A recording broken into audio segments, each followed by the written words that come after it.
How to fix StarSavior is crashing. So first you want to right click the game in your library and open up the properties window.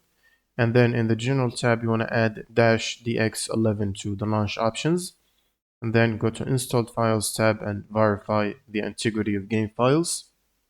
And once this process is completed, you want to close Steam and then open up a new browser tab and search for Redist, short for redistributables.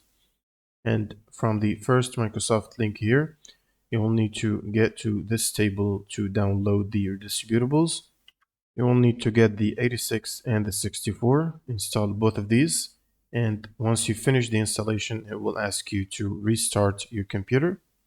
So when you're finished with the installation, the next step is to check for your GPU updates. So if you're running an NVIDIA GPU, you can use the NVIDIA app to get the latest driver updates. And for AMD, you can download the AMD software. And from here, you can check for the latest drivers and download and install them. And once you're done, you can run Steam as admin before opening the game. Right click on Steam and run as admin. And then you will need to launch the game from your Steam library. This should fix the crash problem. If you find this helpful, leave a like and a comment, and see you on the next one.